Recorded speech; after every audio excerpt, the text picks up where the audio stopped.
الله أكبر الله أكبر لا إله إلا الله الله أكبر الله أكبر ولله الحمد. أعوذ بالله من الشيطان الرجيم.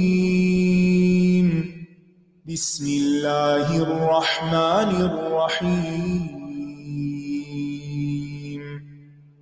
الحمد لله رب العالمين الرحمن الرحيم مالك يوم الدين. إياك نعبد وإياك نستعين. اهدنا الصراط المستقيم صراط الذين أنعمت عليهم غير المغضوب عليهم ولا الضالين.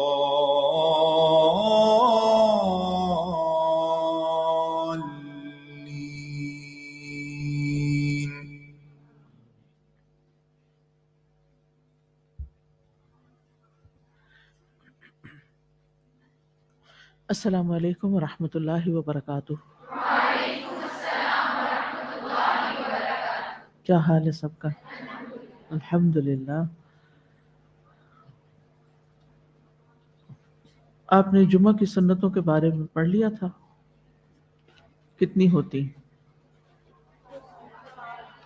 جب مسجد میں انٹر ہوتے ہیں تو اس وقت 2 رکعتیں تحیۃ المسجد پڑھی جاتی ہیں، اور اس کے بعد جمعہ کے بعد اگر مسجد میں پڑھیں تو 2 ہوں گی، گھر جا کر پڑھیں تو 4. ویسے یہ کہ 2 اور 4 چاہے مسجد میں بھی 4 پڑھ لیں، کوئی حرج نہیں ہے، لیکن یہ ہے کہ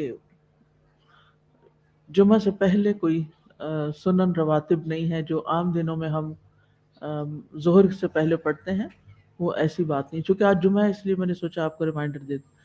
اوکے، آج ہم انشاءاللہ عشاء کی سنتوں کے بارے میں پڑھیں گے. عشاء سے پہلے کی 4 سنتیں کسی صحیح حدیث سے ثابت نہیں ہیں. بعض لوگ 17 رکعتیں بناتے ہیں نا عشاء کی، اور 4 رکعتیں پہلے پڑھتے ہیں فرض سے، تو اس کی دلیل کسی صحیح حدیث سے نہیں ملتی. ہاں، فرض کے بعد 2 رکعات کی دلیل موجود ہے. صحیح بخاری میں ابن عمر رضی اللہ عنہما سے روایت ہے، انہوں نے فرمایا، میں نے نبی صلی اللہ علیہ وسلم کے ساتھ ظہر سے پہلے 2 رکعتیں، ظہر کے بعد 2 رکعتیں، مغرب کے بعد 2 رکعتیں، عشاء کے بعد 2 رکعتیں اور جمعہ کے بعد 2 رکعتیں پڑھی، جبکہ مغرب اور عشاء کی سنتیں آپ اپنے گھر میں پڑھتے تھے.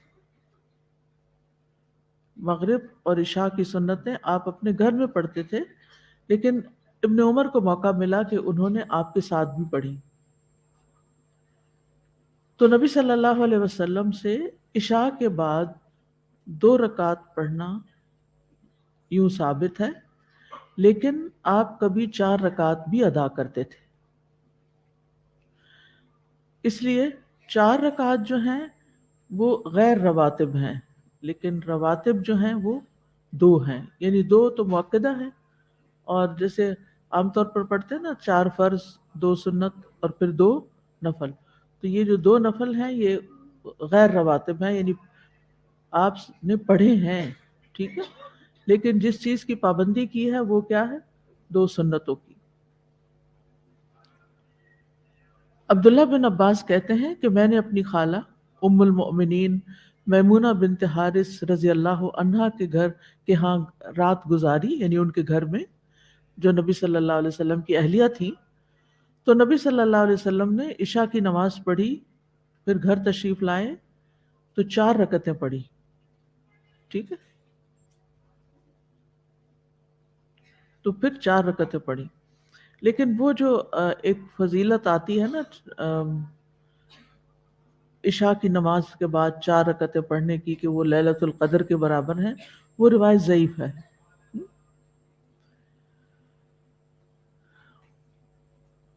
تو آج کے لیے بس اتنا ہی کافی ہے کہ عشاء کی نماز کے بعد 2 رکعتیں لازم ہیں، لیکن 2 اور بھی پڑھی جا سکتی ہیں۔ چلیے اب ہم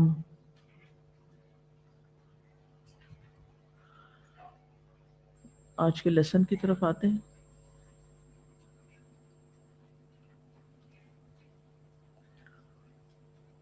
نحمده ونصلي على رسوله الكريم، اما بعد فاعوذ بالله من الشيطان الرجيم، بسم الله الرحمن الرحيم، رب اشرح لي صدري ويسر لي امري واحلل عقدة من لساني يفقهوا قولي۔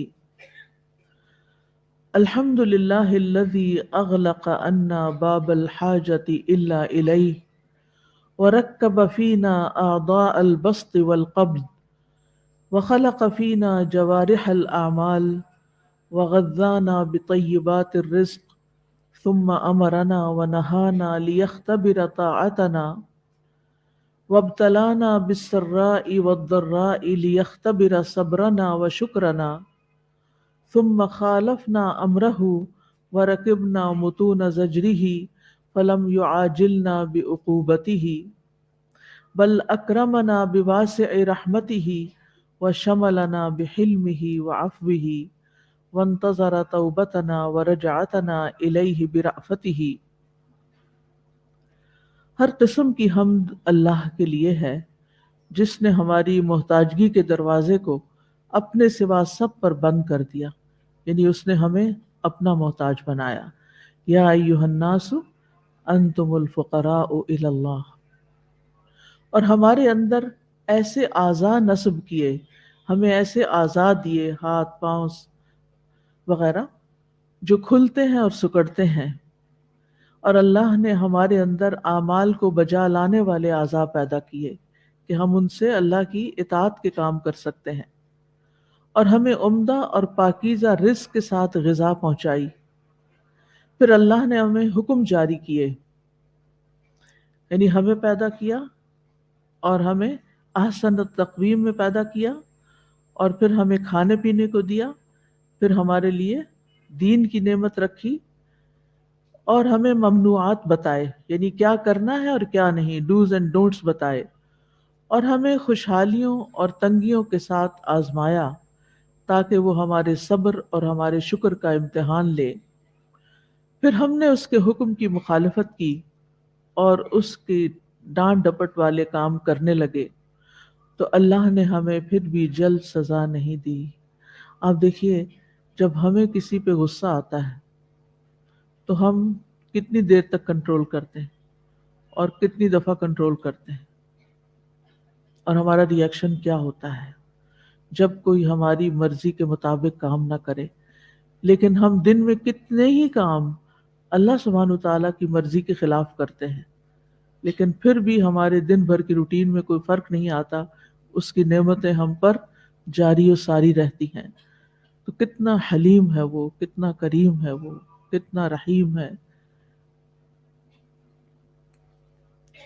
بلکہ اپنی وسیع رحمت کے ساتھ ہمارا اکرام کیا، اور ہم سب پر اپنی بردباری اور درگزر کو عام کیا، اور اپنی مہربانی اور شفقت کے ساتھ ہماری توبہ کا انتظار کیا کہ یہ میرا بندہ کس وقت پلٹ آتا ہے، اور اپنی ذات کی طرف ہمارے رجوع کرنے کا انتظار کیا۔ یعنی جب ہم کوئی گناہ کر لیتے ہیں تو پھر اللہ تعالیٰ انتظار کرتے ہیں کہ یہ میرا بندہ کب میری طرف واپس آتا ہے۔ تو کتنا مہربان ہے ہمارا رب۔ نحن نقص عليك أحسن القصص بما أوحينا إليك هذا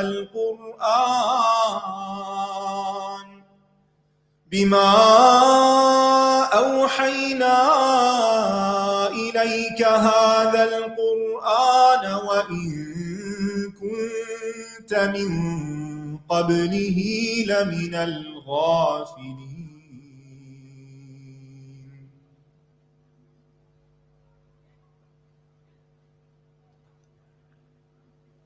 کل ہم نے تقوی کے بارے میں پڑھا کہ وہ قبولیت اعمال کا سبب ہے، انما یتقبل اللہ من المتقین، اللہ تعالیٰ وہ عمل قبول کرتا ہے جس میں انسان اللہ تعالیٰ کے لیے اپنے عمل کو خالص کرتا ہے، اللہ تعالیٰ کی خشیت اختیار کرتا ہے، اس عمل پر اللہ تعالیٰ سے اجر کی توقع رکھتا ہے، اور وہ عمل اللہ تعالیٰ کی مرضی کے مطابق بھی ہوتا ہے۔ تو ایسا عمل جس کے اندر تقویٰ پایا جائے، اللہ تعالیٰ اس عمل کو قبول کر لیتے ہیں۔ اور یہ بھی ہم نے پڑھا کہ تقویٰ دل کی کیفیت کا نام ہے۔ آج ہم اسی سلسلے کو آگے بڑھائیں گے سورۃ المائدہ کی آیت نمبر 27 کی روشنی میں۔ واتل عليهم نبأ ابني آدم بالحق إذ قربا قربانا فتقبل من أحدهما ولم يتقبل من الآخر قال لأقتلنك قال إنما يتقبل الله من المتقين۔ بے شک اللہ تقوی والوں سے ہی، متقی لوگوں سے ہی عمل قبول کرتا ہے۔ یعنی اس کا معنی کیا ہے کہ جس عمل میں تقوی ہوگا وہ عمل قبول ہو جائے گا، یعنی جس عمل کے ذریعے انسان اللہ تعالیٰ کا تقرب حاصل کرتا ہے وہ عمل قبول کیا جاتا ہے۔ یہاں ایک بات کی مزید وضاحت کر دوں کہ بعض فرقے ایسے ہیں مسلمانوں کے اندر، جیسے خوارج اور معتزلہ، یعنی یہ مسلمانوں ہی سے نکلے، ان کے نزدیک اس آیت کا معنی کچھ اور ہے، اور وہ کیا ہے کہ اللہ تعالیٰ صرف متقین کے اعمال قبول کرتا ہے، لہٰذا جو شخص کوئی کبیرہ گناہ کرتا ہے وہ ایمان سے خارج ہو جاتا ہے، وہ مسلمان ہی نہیں رہتا اور اس کے اعمال قبول ہی نہیں ہوتے۔ تو آپ نے یہ معنی نہیں کرنا، بلکہ کیا معنی کرنا ہے کہ جس عمل کے کرتے ہوئے انسان کے اندر تقوی اور اخلاص ہوتا ہے وہ عمل قبول کر لیا جاتا ہے، نہ کہ سارے اعمال کی قبولیت کے لیے متقی ہونا شرط ہے۔ اس کا مطلب تو یہ ہے کہ جو شخص ابھی اسلام میں داخل ہوا ہے اور وہ تقوی کا لفظ بھی نہیں جانتا اور تقوی کا معنی بھی نہیں جانتا، اور اس نے نماز روزہ شروع کر دیا ہے اپنی سمجھ کے مطابق، تو اس کا کوئی عمل ہی قبول نہیں، یہ معنی نہیں، کیونکہ تقوی بھی گریجولی انسان کے اندر پیدا ہوتا ہے، گرو کرتا ہے انسان اس کے ساتھ۔ تو معنی کیا ہے اس کا کہ جس کا عمل تقوی والا ہوگا اللہ تعالیٰ اس کا وہ عمل قبول کرے گا۔ مثلاً جو شخص نمازوں کی حفاظت کرتا ہے، پکا نمازی ہے، لیکن اس کے ساتھ ساتھ اس کا نفس اس کو کچھ برائیوں کا حکم بھی دیتا ہے، جس کی وجہ سے وہ کچھ کبیرہ گناہوں کا ارتکاب کر لیتا ہے۔ مثلاً آپ نماز پڑھنے کے ساتھ ساتھ کبھی غیبت کی گناہ کا شکار ہوئے؟ غیبت صغیرہ گناہ ہے یا کبیرہ گناہ ہے؟ کبیرہ گناہ ہے، کیونکہ قرآن مجید میں اس کو ذکر آیا ہے اور ناپسند کیا گیا اس کو۔ اسی طرح کچھ لوگ جھوٹ بول جاتے ہیں، کچھ لوگ خیانت کرتے ہیں۔ خیانت تو اتنی عام ہو گئی ہے کہ آپ کسی کو بتاتے ہیں کہ یہ کام اس طرح کر دو، اور وہ اپنی طرف سے یا اس میں کوئی ایڈیشن کر دیتا ہے یا اس میں سے کوئی اومیشن کر دیتا ہے۔ اب یہ خیانت ہے۔ یعنی جب آپ کسی کی دی ہوئی انسٹرکشنز کو پورا فالو نہیں کرتے، اپنی طرف سے بڑھا دیتے ہیں یا کمی کر دیتے ہیں، تو آپ نے کیا کیا؟ تو اسی طرح کچھ لوگ لڑائی جھگڑے میں گالی گلوچ کر لیتے ہیں، یہ کس چیز کی علامت ہے؟ منافقت کی۔ کبھی آپ سے کوئی وعدہ خلافی تو نہیں ہوئی؟ جی، کوئی دن ایسا ہے جس میں ہم اس غلطی کا شکار نہ ہوئے، چاہے تھوڑا یا زیادہ؟ ہم اپنی طرف سے کوشش کرتے ہیں، لیکن یہ چیزیں ہم سے ہوتی ہیں نا۔ تو اس کا کیا مطلب ہے کہ اگر کسی سے غیبت ہو گئی، اگر کسی سے وعدہ خلافی ہو گئی یا خیانت ہو گئی یا کوئی اور اس طرح کا کام ہو گیا، تو اب اس کا روزہ ہی قبول نہیں، اور اس کی نماز ہی قبول نہیں، اور اس کا صدقہ خیرات ہی قبول نہیں؟ کیا ہم اس کا یہ معنی کریں گے؟ سمجھ آئیے آپ کو میری بات؟ نہیں، یہ معنی نہیں ہوگا اس کا. اس کا مطلب یہ ہے کہ یہ چیزیں تو ہر انسان کے اندر نیکی بھی ہے اور کوئی نہ کوئی گناہ بھی ہے، کیونکہ اگر ہم گناہ نہ کریں تو اللہ تعالیٰ کچھ اور لوگ لے آئے جو گناہ کریں اور توبہ کریں. اللہ کو توبہ پسند ہے، اور ہم آدم کی اولاد ہیں، ہم سے بھول چوک ہو جاتی ہے، ہم کمزور ہیں. تو یہ تو پھر بہت ہی خطرناک بات ہے کہ اگر ہم سے کچھ غلطیاں ہوتی ہیں اور ہمارے تقویٰ کا لیول نیچے آتا ہے تو پھر ہمارے سارے اعمال پانی میں جاتے ہیں، ڈرین ڈاؤن ہو جاتے ہیں. نہیں، یہ معنی نہیں ہے. معنی اس کا یہ ہے کہ جب ہم کوئی عمل کرنے لگتے ہیں، مثلاً آپ اس وقت یہاں آ کے بیٹھے ہیں، میں بیٹھی ہوں پڑھانے لگی ہوں، تو مجھے دیکھنا چاہیے کہ میری نیت کیا ہے اور اس میں کتنا اخلاص ہے، اور کیا یہ اللہ کے تقرب کے لیے ہے یا بندوں سے تعریف پانے کے لیے یا بندوں کی نظروں میں اچھا بننے کے لیے. تو یہ ابھی جو میں نے شرائط بتائی ہے کہ جس عمل میں تقویٰ ہو اس کے اندر کیا کیا چیزیں پائی جاتی ہیں. تو اگر یہ سب شرائط اس میں پوری ہوتی ہوں تو پھر کیا ہے، پھر وہ عمل قبول ہو جائے. لیکن اگر نیت کی خرابی ہے یا اور کوئی گڑبڑ ہے تو پھر وہ عمل قبول نہیں ہوتا. تو ایسے لوگ جو خلطوا عملا صالحا وآخر سیئا، ان کے بارے میں آگے کیا آتا ہے، عسى الله ان یتوب علیہم. یعنی کوئی لوگ ہیں جنہوں نے اچھے عمل بھی کیے اور کچھ غلطیاں بھی ہوگی، امید ہے کہ اللہ تعالیٰ ان کی خطاؤں کو معاف کر دے گا. آگے کیا ہے، ان اللہ غفور الرحیم. یعنی انسان کوشش کر رہا ہے، پھر بھی دونوں چیزیں ساتھ ساتھ چل رہی ہیں. ہونا تو یہ چاہیے کہ اپنی برائیاں ہم چھوڑتے جائیں اور سابقون الاولون میں شامل ہوں، اللہ کے مقربون میں شامل ہوں. لیکن بہرحال ہم دعویٰ نہیں کر سکتے کہ ہم سے کبھی کوئی غلطی نہیں ہوئی. تو ایسے میں انسان اپنے نیک اعمال کو جاری رکھے. ان الحسنات یذہبن السیئات، نیکیاں برائیوں کو مٹا دیں گی. پھر توبہ اور اللہ تعالیٰ کی طرف رجوع، خشوع، خشیت، اللہ سے اچھی امید، اللہ کے بارے میں اچھا گمان، اور مسلسل اپنی اصلاح کی کوشش. اس سے انسان امید رکھ سکتا ہے کہ اللہ تعالیٰ اس کے اعمال قبول کر کے اس سے درگزر کا معاملہ فرمائیں گے. تو کیونکہ ایک شخص اگر نماز کے معاملے میں اللہ کا تقوی اختیار کرتا ہے کہ کہیں پر بھی ہو اس نے نماز پڑھنی ہی پڑھنی، وہ اللہ سے ڈرتا ہے اور کوشش کرتا ہے، اور پھر یہ کہ اللہ تعالیٰ سے ثواب پانے کے لیے نمازیں ادا کرتا ہے، تو ہو سکتا ہے کہ ایک دن ان الصلاۃ تنہی عن الفحشاء والمنکر، کہ اس کی یہ نماز اسے برائی اور بے حیائی کے کاموں سے روک دے. کیونکہ نماز روکتی ہے، اور اس طرح بھی روکتی ہے نا کہ آپ ایک چیز ایسی میں، مثلاً آپ کوئی ایسی ویڈیو دیکھ رہے ہیں جو کہ آپ کو نہیں دیکھنی چاہیے، اتنے میں اذان ہو جاتی ہے. اب جس کے اندر اللہ کا ڈر ہوگا وہ کیا کرے گا، فوراً اٹھ جائے گا، وہ مسجد چلا جائے گا. نماز نے اس کو آگے جانے سے روک دیا نا. پھر ہو سکتا ہے واپس آ کے کنٹینیو کرے، یا واپس آ کے کسی اور کام لگ جائے اور اس کو بھول جائے اور چھوڑ دے، یا اس کا دل ہی بدل چکا ہو اور اس کو پسند ہی نہ آئے کہ اب میں ابھی تو نماز پڑھی اور ابھی پھر میں یہ کیا دیکھ رہا ہوں. تو یہ اللہ تعالیٰ نے نماز کی شکل میں ہمارے کاموں پر بریکرز لگائے ہیں.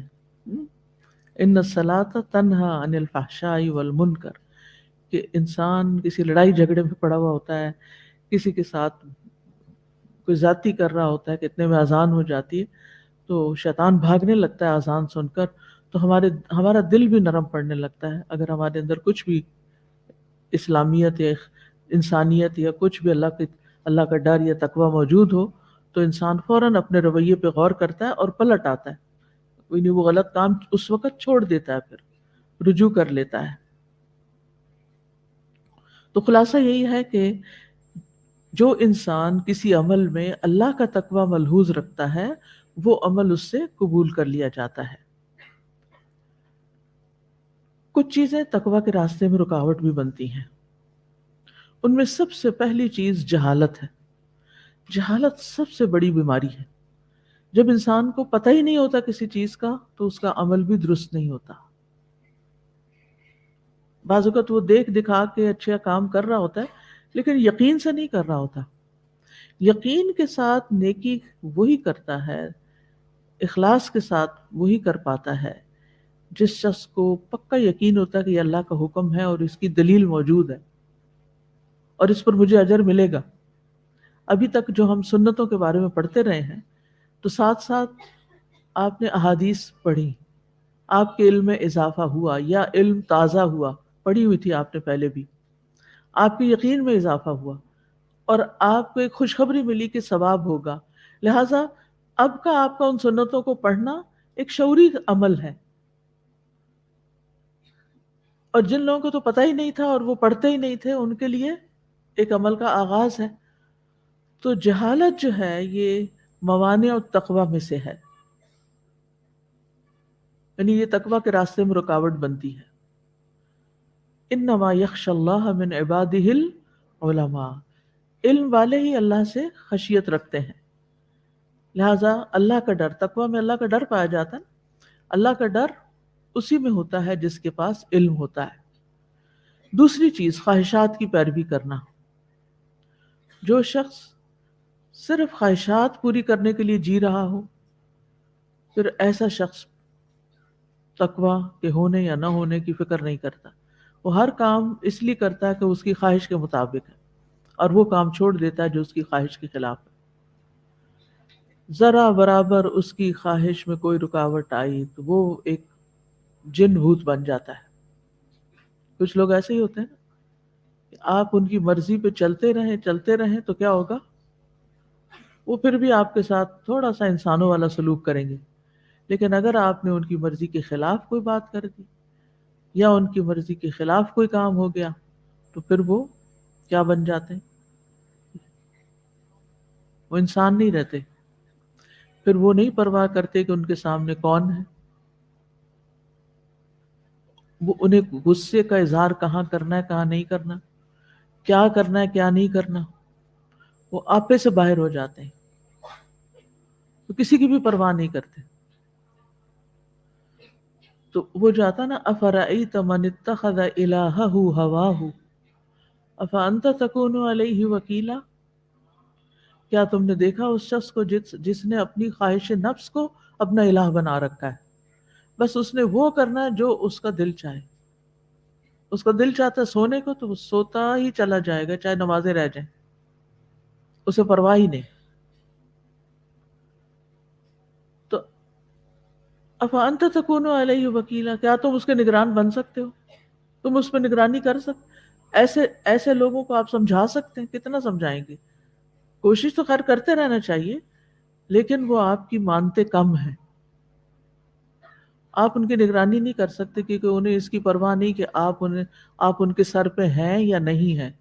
آپ ان کے اوپر، آج کل کے بہت سے ٹین ایجرز کا یہی حال ہے نا، آپ ان کو سمجھا رہے ہیں تب بھی انہوں نے وہی کرنا، اور نہیں سمجھا رہے تب بھی انہوں نے وہی کرنا. انہوں نے کیا کرنا ہے؟ جو ان کے من میں ہے، جو ان کے دل میں ہے. اور اکثر مائیں اس بات کی شکایت کرتی، اور ہم میں سے بھی شاید کچھ اس فیز سے گزر چکے ہوں کہ ہم نے کسی کی نہیں مانی، نہ باپ کی، نہ ماں کی، نہ بہن کی، نہ بھائی کی، نہ کسی دوست کی، بس وہ کیا جو ہمارا دل چاہا، چاہے کسی کو پسند آیا یا نہ آیا. تو انتہا درجے کی سرکشی ہوتی.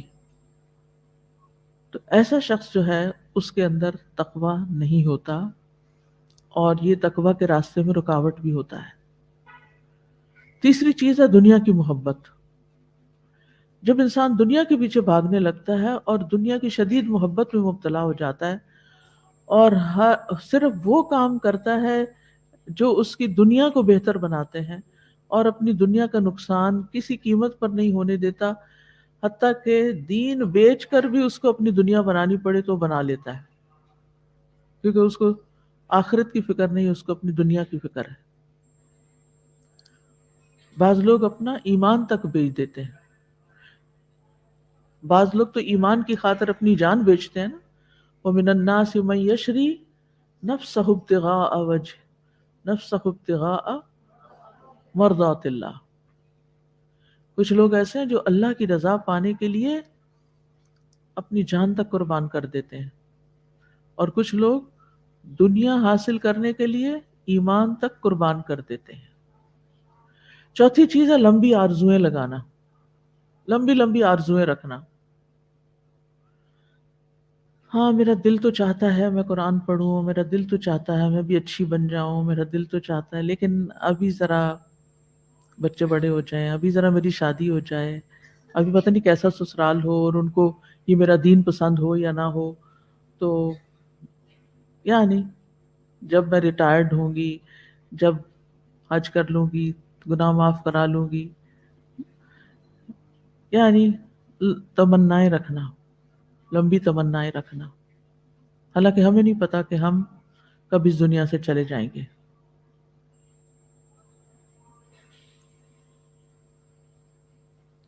تو اس لیے ہمیں اگر تقوی حاصل کرنا ہے تو پھر ان امور کو اختیار کرنا ہوگا جو تقوی میں مددگار ہیں، اور ان امور سے اجتناب کرنا ہوگا جو تقوی میں رکاوٹ ہے۔ ڈن؟ سمجھ آ گئی بات؟ اوکے۔ اب تقوی کا فائدہ کیا ہوتا ہے؟ سب سے پہلے تو یہ ہے کہ اللہ تعالیٰ کا ساتھ ملتا ہے، واللہ ولی المتقین وَاعْلَمُوا أَنَّ اللَّهَ مَعَ الْمُتَّقِينَ، اللہ کی محبت ملتی ہے، فَإِنَّ اللَّهَ يُحِبُّ الْمُتَّقِينَ، ہدایت ملتی ہے، ذَلِكَ الْكِتَابُ لَا رَيْبَ فِيهِ هُدًى لِّلْمُتَّقِينَ، خوف و غم سے نجات ملتی ہے، الا ان اولیاء اللہ لا خوف علیہم ولا هم يحزنون الذین آمنوا وکانوا یتقون، دنیا اور آخرت میں بھلائی ملتی ہے۔ وقیل للذین اتقوا ماذا انزل ربکم قالوا خیرا للذین احسنوا فی هذه الدنیا حسنہ ولدار الآخرۃ خیر ولنعم دار المتقین، جب تقوی والوں سے پوچھا جاتا ہے تمہارے رب نے کیا نازل کیا، تو وہ کہتے ہیں بھلائی ہی بھلائی، خیر ہی خیر۔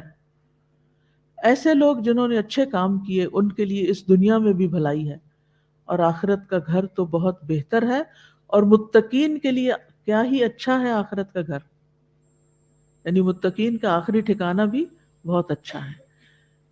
پھر ہر طرح کی خیر ملتی ہے۔ ایک شخص رسول اللہ صلی اللہ علیہ وسلم کے پاس آیا، کہنے لگا اللہ کے رسول صلی اللہ علیہ وسلم مجھے وصیت کیجیے۔ آپ نے فرمایا میں تمہیں اللہ کے تقوی کی وصیت کرتا ہوں، کیونکہ تقوی ہر خیر کو اکٹھا کرنے والا ہے۔ اس دنیا میں سنبھل کے احتیاط سے چلیں گے نا، احتیاط سے بولیں گے، احتیاط سے کام کریں گے، ہر چیز کے اندر احتیاط برتیں گے، تو انشاءاللہ کیا ہوگا؟ ہر خیر نصیب ہوگی۔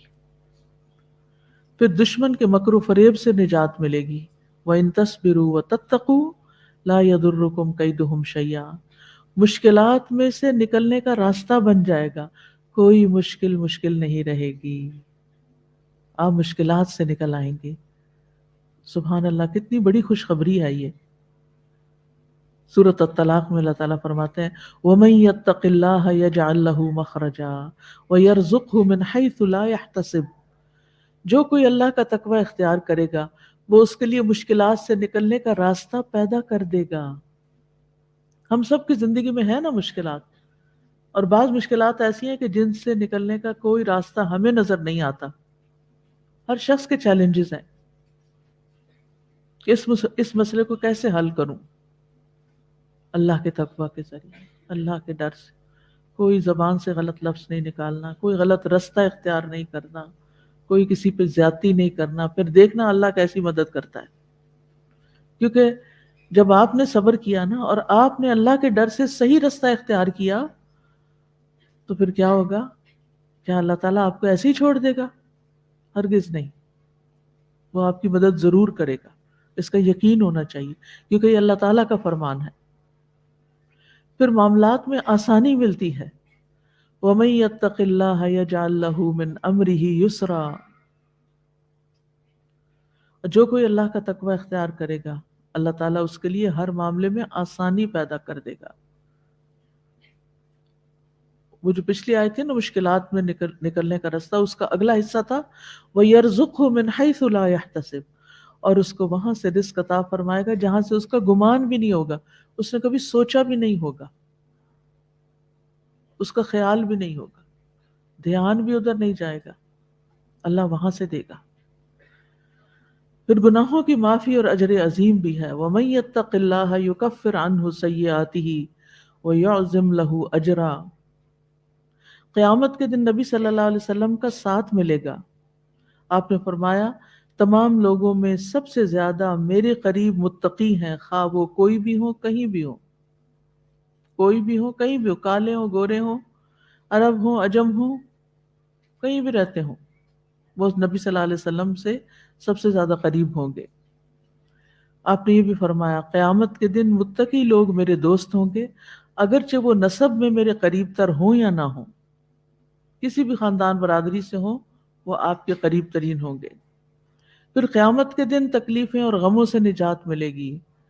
وَيُنَجِّ اللَّهُ الَّذِينَ اتَّقَوْا بِمَفَازَتِهِمْ لَا يَمَسُّهُمُ السُّوءُ وَلَا هُمْ يَحْزَنُونَ، اور اللہ نجات دے دے گا انہیں جنہوں نے تقوی کیا ان کی کامیابی کی بنا پر، نہ تو انہیں وہاں کوئی تکلیف پہنچے گی اور نہ ہی وہ غمگین ہوں گے۔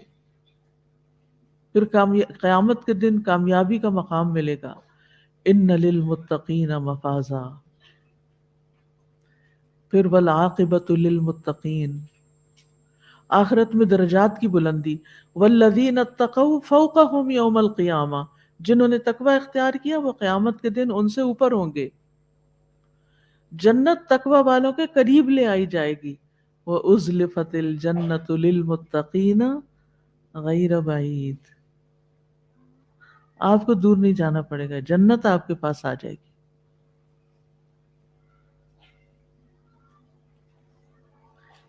رسول اللہ صلی اللہ علیہ وسلم سے پوچھا گیا لوگوں کو کون سی چیز جنت میں سب سے زیادہ داخل کرتی ہے؟ آپ نے فرمایا اللہ کا تقوی اور اچھا اخلاق، یعنی اللہ سے بھی معاملہ اچھا، بندوں سے بھی معاملہ اچھا، اخلاق بھی اچھا اور اللہ کا ڈر بھی دل میں۔ ایسے لوگوں کے لیے جنت کے بالا خانے ہیں۔ لیکن الذین اتقوا ربہم لہم غرف من فوقها غرف مبنیہ تجری من تحتها الانہار بعد اللہ لا یخلف اللہ المیعاد، سورۃ الزمر کی آیت 20 ہے۔ لیکن وہ لوگ جنہوں نے اپنے رب کا تقوی اختیار کیا ان کے لیے بالا خانے ہیں، جن کے اوپر بالا خانے بنے ہوئے ہیں، جن کے نیچے سے نہریں بہ رہی ہیں۔ یہ اللہ کا وعدہ ہے، اللہ اپنے وعدے کی خلاف ورزی نہیں کرتا۔ سورۃ مریم میں ہے تلک الجنۃ التی نورث من عبادنا من کان تقیا، یہ ہے وہ جنت جس کا وارث ہم اپنے بندوں میں سے اسے بناتے ہیں جو متقی ہو۔ اور جنت کس کے لیے تیار کی گئی ہے؟ اعدت للمتقین۔ وہ ہوں گے کہاں؟ سورۃ الحجر میں آتا ہے ان المتقین فی جنات وعیون، بے شک متقی لوگ باغوں اور چشموں میں ہوں گے۔ المرسلات میں آتا ہے ان المتقین فی ظلال وعیون، متقی لوگ سایوں اور بہتے چشموں میں ہوں گے۔ الدخان میں آتا ہے ان المتقین فی مقام امین، بے شک متقی لوگ امن والی جگہ پر ہوں گے۔ سورۃ طور میں آتا ہے ان المتقین فی جنات و نعیم، بے شک متقی لوگ باغوں اور نعمتوں میں ہوں گے۔ سورۃ القلم میں آتا ہے ان للمتقین عند ربہم جنات النعیم، بے شک متقی لوگوں کے لیے ان کے رب کے پاس نعمتوں والے باغات ہیں۔ اور سورۃ القمر میں آتا ہے ان المتقین فی جنات و نہر فی مقعد صدق عند ملیک مقتدر، بے شک بچ کر چلنے والے باغوں اور نہروں میں ہوں گے، صدق کی مجلس میں، سچائی کی مجلس میں، عظیم بادشاہ کے پاس جو بے حد قدرت والا ہے۔ یہ ہے اعلیٰ ترین مقام جو متقین کو نصیب ہوگا، اللہ ہمیں بھی ان میں شامل کر لے۔ تو تقوی کوئی معمولی چیز نہیں ہے، دنیا میں اعمال کی قبولیت کا سبب بنا اور آخرت میں اللہ تعالیٰ کے قریب ترین ہونے کا سبب بنا۔ متقین ہی جنتوں کے وارث ہیں۔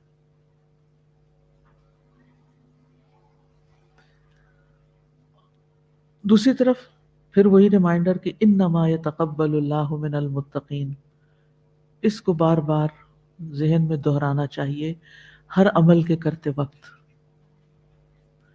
عمر بن عبدالعزیز نے ایک شخص کی طرف لکھ کے بھیجا کہ میں تمہیں اللہ سے ڈرنے کی وصیت کرتا ہوں، کیونکہ اللہ تقوی کے بغیر عمل قبول نہیں کرتا، اور اللہ تقوی والوں پر ہی رحم کرتا ہے، اور اجر و ثواب بھی صرف تقوی والوں کو عطا کرتا ہے، یعنی جس عمل میں تقوی ہوتا ہے۔ تقوی کی نصیحت کرنے والے بہت ہیں لیکن عمل کرنے والے کم ہیں، تو ہمیں اللہ تعالیٰ عمل کرنے والوں میں شامل کر لے۔ پھر یہ یاد رکھیے کہ تقوی کے ساتھ کیا گیا کوئی عمل قلیل نہیں ہوتا، چھوٹا نہیں ہوتا، وہ چھوٹے عمل کو بھی بہت بڑا کر دیتا ہے۔ بعض سلف کہتے ہیں تقوی کے ساتھ جو بھی عمل ہو وہ قلیل نہیں ہوتا، اور جو عمل قبول ہو جاتا ہے وہ قلیل کیسے ہو سکتا ہے؟ اسی لیے صحابہ میں سے بعض کہتے ہیں کہ اگر مجھے معلوم ہو جائے کہ اللہ نے میری 2 رکعتیں قبول کر لی ہیں تو یہ مجھے فلاں اور فلاں سے زیادہ محبوب ہے، یعنی دنیا میں پائی جانے والی نعمتوں سے۔ تو جو انسان اللہ کا عمل میں اللہ کا تقوی اختیار کرتا ہے، اللہ تعالیٰ اس کا عمل پھر قبول کر لیتا ہے۔ لیکن ہمیشہ تقوی میں ڈر تو پایا ہی جاتا ہے نا، اچھے سے اچھا عمل کرتے ہوئے بھی اندر ایک فکر مندی ضرور رکھیں، نیک اعمال پہ دھوکہ نہ کھائیں۔ ایک سائل ابن عمر کے پاس آیا، انہوں نے اپنے بیٹے سے کہا اسے 1 دینار دے دو۔ دینار آپ کو پتا کیا ہے؟ سونے کا سکہ۔ کچھ لوگ گولڈ کے زیورات بنا کے رکھتے ہیں نا فار فیوچر، کچھ لوگ کیا کرتے ہیں سونے کی اینٹیں، ہوتی تو اتنی ہیں لیکن ان کو اینٹیں کہتے ہیں۔ وہ اینٹوں سے تصور آتا ہے نا کوئی بھاری بھرکم سے، ہو سکتا ہے کچھ لوگوں کے پاس بڑی بھی ہوں، لیکن چھوٹی چھوٹی وہ ٹکیا سی بنی ہوتی ہے نا، اور کچھ چھوٹے چھوٹے سکے سے بنے ہوئے ہوتے ہیں۔ تو دینار سونے کا سکہ ہے۔ اب مثلاً آپ میں سے کسی نے وہ سکے رکھے ہوئے ہیں اور کوئی سائل آئے، کہ ہم میں سے کوئی ہوگا کہ نکال کے اسے دیے لو؟ یہ بہت بڑی عنایت تھی نا جو انہوں نے کی۔ کس نے؟ ابن عمر نے۔ جب وہ چلا گیا تو بیٹے نے کہا ابا جان اللہ آپ کا یہ عمل قبول کرے۔ انہوں نے کہا اگر مجھے علم ہو جائے کہ اللہ نے میرا 1 سجدہ یا 1 درہم قبول کر لیا ہے، یعنی یہ قبول ہو گیا ہے، تو کوئی غیر حاضر چیز موت سے بڑھ کر مجھے عزیز نہیں ہوگی۔ بس میں چاہوں گا کہ پھر تو میں اللہ ہی کے پاس چلا جاؤں کہ میرے عمل قبول ہو گئے۔ اللہ عمل قبول کر لے، پسند کر لے، قبول کرنے کا کیا مطلب؟ پسند کر لے تو پھر تو موج ہی موج ہے نا، عیش ہی عیش ہے۔ پھر دنیا میں کیا چیز ہے جس کے اندر کوئی کشش ہو سکتی ہے؟ پھر انہوں نے یہی آیت پڑھ کے سنائی، تم جانتے ہو اللہ کن کا عمل قبول کرتا ہے؟ انما یتقبل اللہ من المتقین۔ دنیا میں بعض لوگ نیکی کے بڑے بڑے کام کرتے ہیں، ان کے نام بڑے مشہور بھی ہو جاتے ہیں نیکیوں میں، کوئی صدقے خیرات میں، کوئی اور ویلفیئر کے کاموں میں، لیکن اس کے ساتھ ساتھ وہ اپنی پرائیویٹ لائف میں کوئی غلط کام بھی کر رہے ہوتے ہیں۔ بعض اوقات ان کے عقائد ہی ٹھیک نہیں ہوتے، بعض اوقات نمازوں کی پرواہ نہیں کرتے، بعض اوقات کسی پہ ساتھ ہی ظلم بھی ڈھا رہے ہوتے ہیں گھر میں، مثلا اپنی بیوی پر ہی، باہر حاتم تائی اور گھر میں سختی۔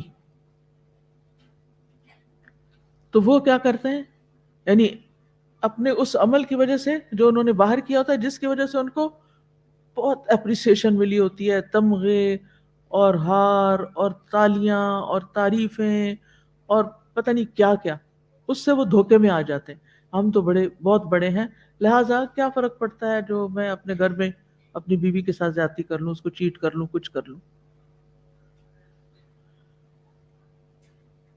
تو یہ جو دھوکہ ہے نا انسان کے نفس کا، اس سے بچنے کی ضرورت ہے۔ ابو بکر رضی اللہ عنہ، حضرت عمر رضی اللہ عنہ، حضرت عثمان رضی اللہ عنہ، نبی صلی اللہ علیہ وسلم کے دیگر صحابہ یہ تمنا کرتے تھے کہ وہ دنیا سے اس حال میں نکلے کہ ان کا معاملہ برابر ہو جائے، نہ ان کے حق میں فیصلہ اور نہ ان کے خلاف. یعنی برابر کا مطلب کیا ہے کہ بس ہمیں سزا نہ ملے. یعنی وہ نہ اپنی نیکیوں کو کافی سمجھتے تھے اور نہ اپنے گناہوں سے بے خوف تھے. تو یہی وہ لوگ ہیں جنہیں جنت کی خوشخبری. حیرت ہوتی ہے نا، یہ وہ لوگ ہیں جنہیں دنیا میں جنت کی خوشخبری دی گئی تھی کہ ابو بکر فی الجنہ، عمر فی الجنہ، یہ سب جنتی ہونے کی بشارت ہے. عشرہ مبشرہ کے نام سے کتابیں آپ نے پڑھی ہوں گی، ان کے حالات زندگی پڑھے ہوں گے، لیکن پھر بھی وہ کبھی نفس کے دھوکے میں نہیں آتے تھے. اور ہم تھوڑا سا کوئی کام کر کے کافی سمجھتے ہیں، کافی ہو گیا ہے. تو ہمارا حال تو ان لوگوں جیسا نا، یمنون علیک ان اسلموا، وہ آپ پر اپنے اسلام کا احسان جتاتے ہیں. قل لا تمنوا علی اسلامکم، کہہ دیجئے مجھ پر اپنے اسلام کا احسان مت جتاؤ. بل اللہ یمن علیکم ان ہداکم للایمان ان کنتم صادقین، بلکہ اللہ ہی تم پر احسان کرتا ہے کہ اس نے تمہیں ایمان کی راہ دکھائی ہے اگر تم سچے ہو.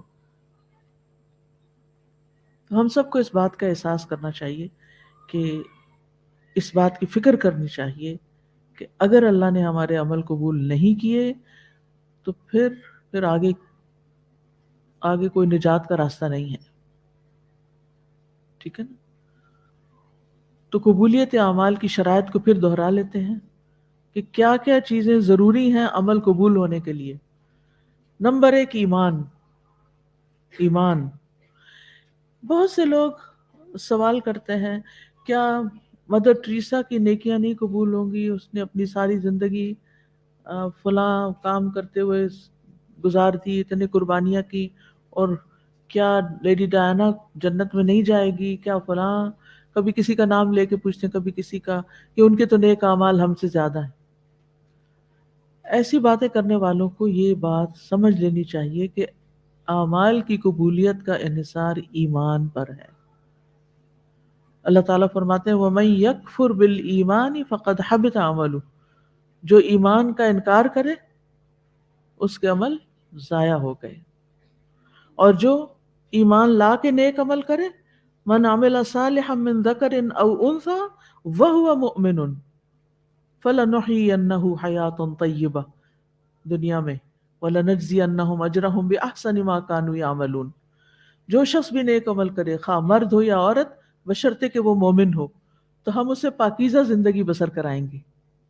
ہم اسے دنیا میں بھی اچھی زندگی بسر کرائیں گے اور آخرت میں ان کے بہترین اعمال کے مطابق انہیں ان کا اجر عطا کریں گے.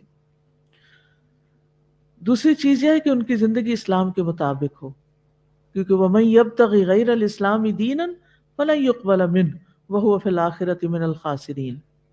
اور جو اسلام کے علاوہ کوئی اور دین تلاش کرے تو اس کا عمل اس سے ہرگز قبول نہ کیا جائے گا اور وہ آخرت میں خسارہ اٹھانے والوں میں سے ہوگا.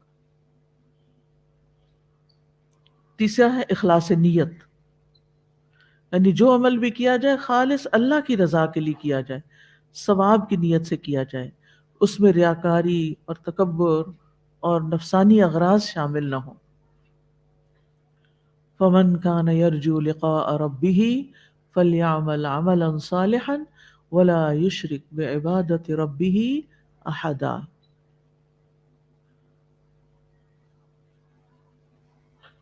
حدیث میں آتا ہے ان اللہ لا يقبل من العمل الا ما كان له خالصا وابتغي به وجهه. اللہ تعالیٰ صرف وہ عمل قبول کرتا ہے جو خالص اس کی رضا کے لیے ہو اور اسی کا چہرہ چاہنے کے لیے کیا جائے. تو اس سے یہ پتہ چلتا ہے کہ ہر عمل کرتے ہوئے ہمیں اپنی نیت کا جائزہ لیتے رہنا چاہیے، ایک کانشیس لائف گزارنی چاہیے. اور تقویٰ کی لائف جو ہوتی ہے نا، وہ ہوتی ہی کانشیس لائف، آنکھیں کھول کے. متقی لوگ آنکھیں کھول کے جیتے ہیں، غفلت میں نہیں جیتے. لیکن ایک سوال پیدا ہوتا ہے کہ کیا ہم نیت کی پرفیکشن کے لیول پہ جا سکتے ہیں کبھی؟ کیونکہ بہت دفعہ ایسا ہوتا ہے کہ ہم ایک کام میں بڑی اچھی نیت کرتے ہیں تھوڑی دیر کے بعد دیکھتے ہیں کہ ہماری نیت خراب ہو رہی ہوتی ہے. خاص طور پر اگر ہم نے کوئی کام خالصتاً اللہ کے لیے کیا اور پھر بیچ میں تعریف مل گئی اور کوئی اور فائدہ کسی نے دکھا دیا تو پھر ہم بھول جاتے ہیں ہم نے تو صرف اللہ کے لیے کیا تھا، ہم فائدوں کو دیکھنا شروع ہو جاتے ہیں. ہم بار بار کوشش بھی کر رہے ہوتے ہیں کہ ہماری نیت واپس لوٹے. تو کیا یہ ہیومنلی پاسبل ہے کہ ہماری نیت کبھی پرفیکٹ بھی ہو جائے اور اس کے بعد ذرا ہمیں چین بھی آ جائے پھر کہ اب ہماری نیت پکی ہو گئی ہے؟ یا پھر ہم نے بس کوشش ہی کرتے رہنا ہے؟ یا پھر بظاہر اگر ہمیں یہ لگے کہ نیت ٹھیک ہے تو بس اکتفا کریں، زیادہ فکر کرنے کی ضرورت نہیں؟ کیا خیال ہے؟ اس سوال سے ایک کنفیوژن پیدا ہوتی ہے، کیا کریں؟ آپ میں سے کسی کو پریشانی آئی؟ کس کو نہیں ہے؟ ہر ایک کو ہے، مجھے خود بھی ہے، کیونکہ ہم سب انسان ہیں اور انسانیت میں ہم سب ایک ہی ہیں، اور انسانی جو کمزوریاں ہیں نا، خلق الانسان ضعیفا، وہ ہم سب کے اندر ہیں. ہم سب پھسلتے ہیں، گرتے ہیں، ہر وقت ایک مشکل میں پڑے رہتے ہیں کہ بار بار اپنے آپ کو ہوش میں لانا پڑتا ہے، یاد دہانی کرانی پڑتی ہے. تو اگر یہ بے چینی ہے نا، یہ ایمان کی علامت ہے. ٹھیک ہے، اس کا مطلب ہے کہ آپ فکر مند رہتے ہیں. اور اگر آپ کو کوئی بے چینی نہیں اور آپ کہتے ہیں بس میری نیت تو ہو گئی سچی کھری پکی، اب تو کوئی سی فکر کی ضرورت نہیں ہے، اب تو کوئی مجھے ہلا نہیں سکتا، یہ بات غلط ہے. ایک دشمن باہر ہے، ایک اندر ہے، ایک نفس ہے، ایک شیطان ہے، اور ماحول سارے کا سارا ہی ملا جلا ہے.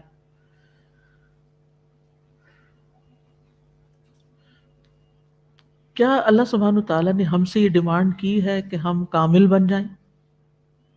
تم نے میرے پاس پرفیکٹ ہو کے آنا ہے، یا ہم کمزوریوں کے ساتھ ہی جائیں گے؟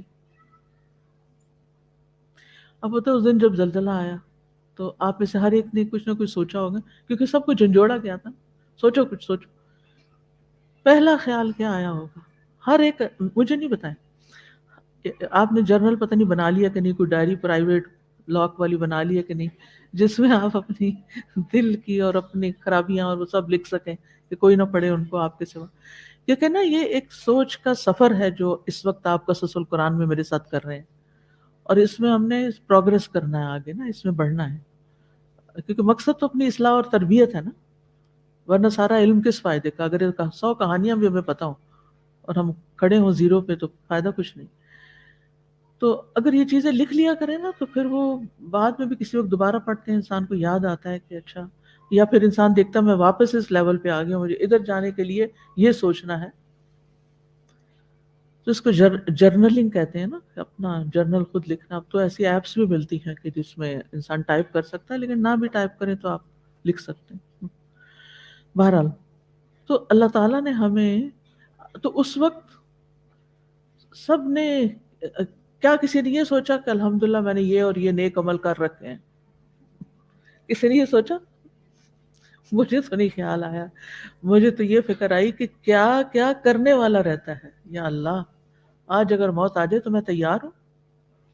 کون کون سے کام کر، پھر دوبارہ اچھا کر لو کر لو کر لو، یہ کرو یہ کرو یہ کرو. جو کرنے والے کام ہیں ان کی طرف دھیان گیا کہ یہ کمیاں ہیں. آپ کا کیا خیال ہے جب موت آئے گی ہماری، جب بھی اللہ نے لکھی ہے، تو اس وقت ہم پرفیکٹ ہو چکے ہوں گے؟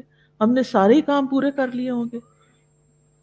دنیا کے بھی کچھ کام ادھورے ہوں گے جو دوسروں کے سر پہ ہم چھوڑ کے جا رہے ہوں گے.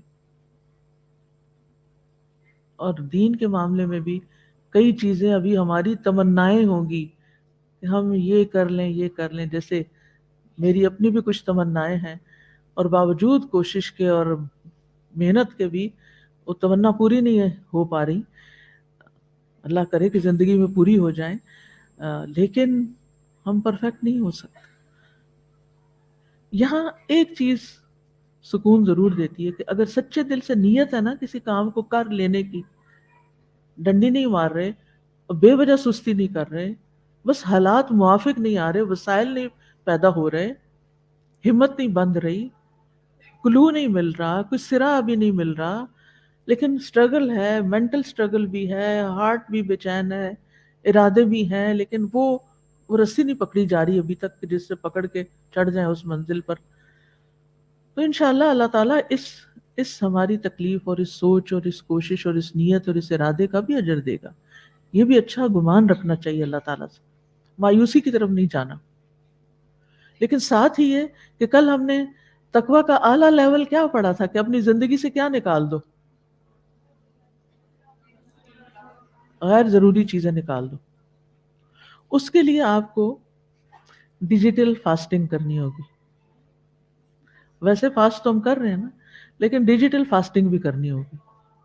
آپ میں سے ہر ایک ضرور بس ضرور اپنا جائزہ خود لے اور لکھے کہ رمضان میں میرا اسکرین ٹائم کتنے % کم ہوا ہے. اب میں یہ تو نہیں کہہ سکتی کہ مکمل بند کر دیں، کیونکہ بہرحال اس کے ذریعے ہمیں کچھ ضروری کام بھی کرنے پڑتے ہیں جو ضروری ہوتے ہیں، اور وہ اللہ کرے کہ نیکی میں ہی شمار ہو جو ہم ایک دوسرے کو خیر اور بھلائی کی بات کو بتاتے ہیں. لیکن کئی چیزیں نہیں ضروری کہ آپ رمضان میں ضرور کریں. مثلا فیس بک پہ روز جانا ضروری نہیں ہے، مثلا سنیپ چیٹ روز دیکھنا ضروری نہیں ہے رمضان میں. میں نہیں کہتی رمضان کے بعد بہت زیادہ دیکھنی شروع کر دیں. اسی طرح کچھ اور چیزیں ہیں جو ہم نے خواہ مخواہ کی اپنے اسکیجول میں شامل کی. انسٹاگرام پہ تو ضرور جانا ہے اور فلاں چیز تو ضرور کرنی، چھوڑ کے دیکھیں. میں نے چھوڑا ہوا ہے لیکن مجھے کوئی فرق نہیں پڑا الحمدللہ، بلکہ یہ محسوس ہوتا ہے کہ جو کرنے کا کام ہے اس پر فوکس بڑھ گیا ہے، اور مجھے اس پر ریگریٹ کوئی نہیں کہ میں نے وہ چیزیں کیوں چھوڑی ہوئی ہیں. تو ہم میں سے ہر ایک کو جو نسبتاً غیر ضروری غیر اہم کام ہے ان کی بھی فاسٹنگ کرنی ہے، ان کو کم کرنا ہے.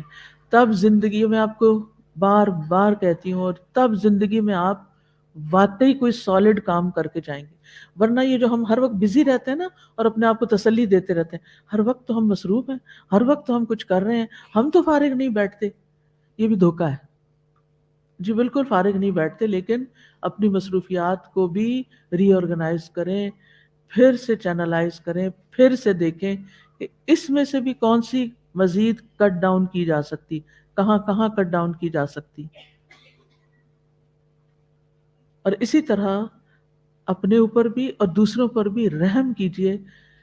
لمبے لمبے میسج نہ کیجئے، چاہے ضروری ہو، مختصر بات کیجئے. وہ پنجابی میں ایک لفظ ہوتا ہے کھاڑا ڈالنا، کھاڑا ڈال کے نہ بیٹھ جایا کریں، یعنی کہ کسی چیز کا پیچھا ہی نہ چھوڑنا، اور خواہ مخواہ کا سوال پہ سوال، بحث پہ بحث، اور ہر چیز پر پورا اترنے کی کوشش. کبھی ہار بھی جایا کریں، کیا فرق پڑتا ہے؟ ہار جانے میں کیا نقصان ہے؟ کیا حقیقت میں ہم ہاریں گے؟ اگر لوگوں سے ہارے تو واقعی ہم ہار جائیں گے. ہم ہاریں گے نہیں. اللہ کے ہاں اگر ہم سچے ہیں نا تو ہم کوئی نہیں ہارے، چاہے لوگ ہمیں ہرا کے خوش ہوں. تو اس لیے تقویٰ کا تقاضا ہے مباح چیزوں سے بھی صرف اس لیے رک جانا کہ اس سے اعلیٰ درجے کی کام. کل ہی میں ایک کال پڑھ رہی تھی کسی سلف صالح میں سے کسی کا کال تھا کہ اگر قبر کے مردوں سے پوچھا جائے کہ دنیا میں کوئی تمنا ہے تمہاری تو وہ رمضان کا ایک دن چاہیں گے کہ رمضان کا ایک دن مل جائے. کیوں چاہیں گے؟ کہ رمضان کے ایک دن کی بڑی ویلیو ہے. اہم ترین کام کرنے کے لیے زیادہ سے زیادہ تلاوت، زیادہ سے زیادہ اللہ کا ذکر، زیادہ سے زیادہ خیر و بھلائی کے کام.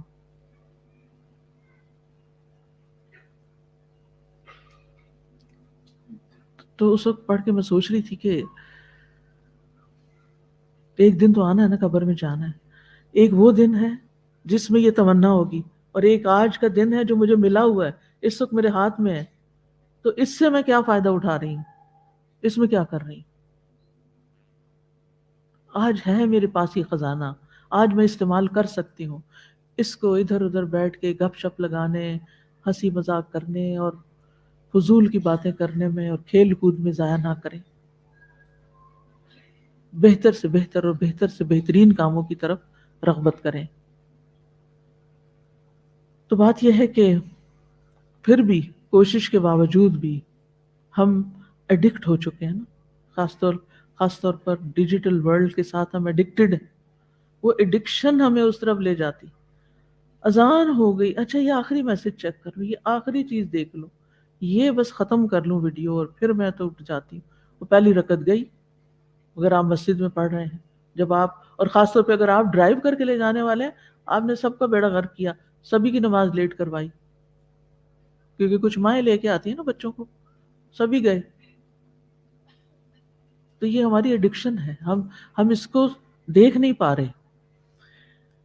تو بہرحال اس وقت تو میں بات کر رہی تھی کہ انسان سے جب نیت کی خرابی ہوتی ہے یا کوئی بھی غلطی ہوتی ہے، تو جو متقی انسان ہوتا ہے نا، وہ اندر سے ٹوٹ پھوٹ کا شکار ہو جاتا ہے، اور وہ پریشان ہو جاتا ہے کہ یہاں مجھ سے یہ دکھاوا ہو گیا، یہ سوچ میرے اندر کیوں آ گئی، یہ میں کیوں جیلس ہو گئی، کیونکہ جب آپ ذرا سے بھی جیلس بھی ہوتا ہے نا، وہ اندر آ جاتا ہے، الارم بج جاتا ہے۔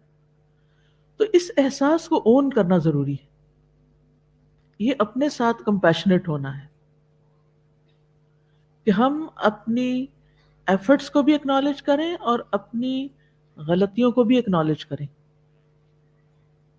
یعنی ہم اعتدال کیسے ہوگا، ہم اپنی کوشش جو کر رہے ہیں نا، اس کو بھی ہم اکنالج کریں کہ ہم کوشش کر رہے ہیں، اور ساتھ اگر غلطی ہوتی ہے تو اس کو بھی مان جائے کہ غلطی ہوئی ہے، ڈیفینسو نہیں ہو، اور پھر اس کے بعد یہ سوچیں میں کمزور ہوں، میں انسان ہوں، مجھ سے غلطی ہوگی، مجھ سے خطا ہوگی، لیکن میں اپنی آخری سانس تک کوشش کرتی رہوں گی، گروں گی پھر اٹھوں گی، گروں گی پھر اٹھوں گی، گروں گی پھر اٹھوں گی۔ ہمیں ڈیفینسو موڈ میں نہیں آنا، اپنے دفاعی موڈ میں نہیں آنا کہ مجھ سے تو غلطی ہو ہی نہیں سکتی، میں تو غلط کر ہی نہیں سکتا، اپنے لیے جسٹیفیکیشن تلاش نہیں کرنی، یہ کہنے میں دیر نہیں لگانی ہے آئی واز رانگ، سوری، ہو گئی غلطی مجھ سے۔ اپنے ساتھ سچا ہونا ہے، اپنے ساتھ سچا ہونا ہے کہ ہاں یہ میری نیت میں خرابی آئی تھی، لیکن کسی کو نہیں پتا چلا، تو مجھے ہی پتا ہے نا، اللہ نے پردہ رکھا ہوا ہے۔ تو اپنی نیت کو پرکھتے رہنا ہے، اور اپنے کاموں کو اور اپنے ارادوں کو کیا کرنا ہے، اثر نو دیکھتے رہنا، یعنی ان کو ریوائیو کرتے رہنا ہے۔ تو مومن ہر لمحہ اپنے کردار کی تعمیر کر رہا ہوتا ہے، ٹوٹ پھوٹ ہو رہی ہوتی ہے، یہ بلڈنگز میں ٹوٹ پھوٹ نہیں ہوتی، مینٹیننس چاہیے ہوتی ہے نا۔ اب اس بلڈنگ کو 10 سال ہو گئے ہیں، کئی جگہوں پہ میں دیکھتی ہوں بہت ساری مینٹیننس چاہیے، تو میں سوچتی ہوں کہ یہ بھی تو صرف 10 سال ہوئے ہیں، آئندہ اللہ کرے پر یہ سالوں سال جیے، یہ زندہ رہے، اور یہ آپ جیسے قرآن کے شائقین کے لیے چھت پرووائڈ کرتی رہے، لیکن اگر اس کی مینٹیننس نہیں کریں گے اور اس کو نہیں خیال نہیں رکھیں گے اس کا، تو کیا ہوگا؟ ایک چیز ٹوٹے گی، دوسری ٹوٹے گی، بدنما خراب، اور پھر فائدے کی بجائے نقصان دہ ہو جائے گی۔ تو اسی طرح کوئی بھی چیز ہوتی ہے آپ کی، تو آپ کی گاڑی ہے مثلا، اس کو بھی مینٹین کرنا پڑتا ہے، صاف ستھرا تیل پانی بدلنا پڑتا ہے، میرے خیال ہے، میں تو گاڑی نہیں چلاتی، مجھے نہیں پتا، لیکن سنتی رہتی ہوں اس میں پانی ڈالنے کی ضرورت ہے، اس میں تیل ڈالنے کی ضرورت، فیول ختم ہو رہا ہے، یہ ہو رہا ہے، وہ ہو رہا ہے، اس کو دھلوانا ہے، اس کی پتہ نہیں کیا کروانی ہے، کیا کرواتے ہیں، آئلنگ کرواتے ہیں، سروس یا ٹیوننگ کروانی ہے، سروس بیلنسنگ کروانی ہے، یعنی بہت کچھ کرواتے ہیں نا، تب وہ گاڑیاں چلتی ہیں، ایسے تھوڑی چلتی ہیں۔ تو اگر گاڑی کی ضرورت ہے اور بلڈنگ کو ضرورت ہے، تو کیا مجھے ضرورت نہیں ہے؟ فزیکلی تو ہم اپنے کرتے رہتے ہیں کہ اب یہ کمزوری ہوگی، یہ درد ہوگی، دوائی لے لو، قرآن لے لو، ایسے ہی اپنے اندر کی، اپنے باطن، اپنے تقویٰ، اپنی نیت، اپنے ارادوں کی بھی ساتھ ساتھ ان کی مینٹیننس کرتے رہنا، ان کی تعمیر کرتے رہنا، اپنے کردار کی تعمیر کرتے رہنا ہے۔ اور پھر آپ دیکھیے کہ بعض اوقات ہماری عبادات جو ہوتی ہیں نا وہ عادات بننے لگتی ہیں. اگر عادت اچھی چیز کی بن گئی ہے نا اور بغیر رکاوٹ اور تسلسل کے آپ وہ کام کرتے چلے جاتے ہیں تو کوئی حرج نہیں. آپ نے ایک دفعہ نیت کی، کر کے عادت ڈال لی، بس وہ پہلی نیت کاؤنٹ ہو جائے گی انشاءاللہ، چاہے آپ اس میں آ گئے ہیں، روٹین میں آ گئے ہیں. رسول اللہ صلی اللہ علیہ وسلم نے فرمایا الخیر عادت والشر لجاجت. نیکی عادت ہے، یعنی نیکی کی عادت بن جاتی ہے، اور شر نفس کی خصومت ہے، یعنی شر میں جھگڑا ہے. اسی طرح کسی شاعر کا کہنا ہے لِكُلِّ امْرِئٍ مِّن دَهْرِهِ مَا تَعَوَّدَ. انسان کے لیے اپنی پوری عمر میں وہی مفید ہوتا ہے جس کی اس کو عادت ہو جاتی. تو جب کردار کی تعمیر کریں گے تو ساتھ ہی اپنی عادات، اچھی عادات ڈالیں گے. دیکھیں جب مائیں بچوں میں اچھی عادات ڈال دیتی ہیں، سلام کرنا ہے، بسم اللہ سے کھانا ہے، واش روم کی دعا ہے، سوتے ہوئے یہ پڑھنا ہے، گاڑی پہ چڑھتے ہوئے یہ کرنا ہے، جب بچوں سے کو بچپن سے یہ ساری عادات اچھی مل جاتی ہے تو پھر کیا ہوتا ہے، وہ ساری زندگی اس کو روٹین میں کرتے رہتے ہیں. ابتدا ان کی ہوئی، اور ماؤں کو چاہیے تربیت میں یہ ضرور ڈالیں اللہ کے لیے کرنا ہے، اللہ تعالیٰ خوش ہوتے ہیں، یہ کرنا ہے اللہ تعالیٰ خوش ہوتے ہیں، یہ کرنا ہے اللہ. وہ اتنا انسٹل ہو جائے کہ 50 سال کا بھی ہو کے جب وہ گاڑی میں قدم رکھے تو بسم اللہ پڑھ کے جب دروازہ کھولے تو اس کو وہ چیز با ماں کی آواز آ جائے، اللہ تعالیٰ خوش ہوتے ہیں، اور وہ کھڑے کھڑے مسکرا دے. کیونکہ جو اچھی نیتوں کے ساتھ کام شروع کیے جاتے ہیں نا وہ عادت بن جاتے ہیں، تو وہ عادتیں کرتے ہوئے بھی انسان پھر رک کے بعض اوقات سوچ رہا، ماضی میں سوچ رہا ہوتا ہے. ٹھیک ہے، تو ہمیں اپنے نیک کاموں پہ، اچھی عادات پر تسلسل کے ساتھ عمل پیرا رہنا ہے، اور ان کی حفاظت کرنی ہے، اور سستی اور کوتاہی سے بچنا ہے، لیکن بالکل روبوٹ نہیں بننا کہ بس کر رہے ہیں کیونکہ کر رہے ہیں کہ عادت ہے کرنے کی تو اس لیے کر رہے ہیں. نہیں، رک کے سوچتے رہنا ہے، شعور کی زندگی گزارنا ہے. رائٹ؟ کیا کرنا ہے؟ شعور کی زندگی گزارنا ہے. کیونکہ اللہ نے ہمیں جو شعور دیا نا، عقل دی ہے، اسی بنا پر ہماری فضیلت ہے. منافقین کی صفت کیا ہے؟ لا یشعرون، ما یشعرون، شعور نہیں ہے. تو باشعور انسان بننا ہے. تو اب یہ ہے کہ جب بھی ہم کوئی کام کریں اور ہمیں سمجھ آئے کہ نیت گڑبڑ ہو گئی ہے تو پھر سے دوبارہ اپنی نیت کو شعوری طور پر ریوائیو کر لیں. اصل میں ہم سب دین میں نئے ہیں. آپ کہیں گے لو میں 20 سال پہلے کورس کیا تھا، آپ کہہ رہی ہم نئے ہیں. جی ہاں، ہم ہر روز نئے ہو جاتے ہیں. جب ہم سیکھ رہے ہوتے ہیں نا تو ہر روز پھر ان عادات میں وہ جو نیا سیکھا ہوا ہوتا ہے نا اس کو اپنانے میں نئے ہو جاتے ہیں. پھر سے سفر شروع ہو جاتا ہے، پھر سے شروع ہو جاتا ہے، پھر سے شروع. ہر دن ایک نیا دن ہوتا ہے یا کل والا ہی ہوتا ہے؟ نیا دن ہوتا ہے. تو اس میں ہم بھی نیا دن شروع کر رہے ہوتے ہیں، پھر سے نئے ہو چکے ہوتے ہیں، پھر سے اس کو ہمیں ہر چیز کو دوبارہ سے یعنی کرنے کی ضرورت ہوتی ہے، اور اپنے ساتھ کراس کوسچننگ جاری رکھنی چاہیے. اس سے انشاءاللہ خیر ہی نکلے گی. اور جب اندر کی ٹوٹ پھوٹ جو ہے یہ اس کے اندر ہوتی ہے جو سوچتا ہے. جو سوچتا نہیں نا اس کے اندر یہ نہیں ہوتا. تو ہم نے بے سوچے سمجھے زندگی نہیں بسر کرنی. تو خراب نیت کو پہچاننا اصل کام ہے، ڈیٹیکٹ کر لینا. جیسے آپ چاول پکانے سے پہلے اگر ان کو چنتے ہیں نا تو آپ اس کے اندر پایا جانے والا پتھر کیا کرتے ہیں؟ پکڑ لیتے ہیں. یہ ہے، یہ ہے، یہ ہے، یہ. ایسے ہی اپنی نیت کے اندر جو خرابی آتی ہے تو جو ہوش میں رہتے ہیں نا لوگ مبصرون، وہ پکڑ لیتے ہیں، اوہ یہاں غلطی ہے، واپس چلو. تو بچ بچ کے چلنا ہے. تقویٰ، کیونکہ نیت کی اصلاح کے لیے تقویٰ ضروری ہے، یہ ریکوائرڈ ہے.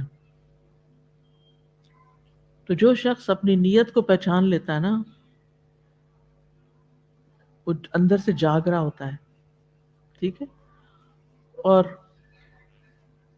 پرفیکشن کا کچھ لیول پیغمبروں کو ہی نصیب ہو سکتا ہے. ہم جیسے لوگ گرتے پڑتے رہتے ہیں اور پھر اٹھتے ہیں. بس غلطی پتہ چل جائے اعتراف کر لیں، اعتراف کر کے استغفر اللہ.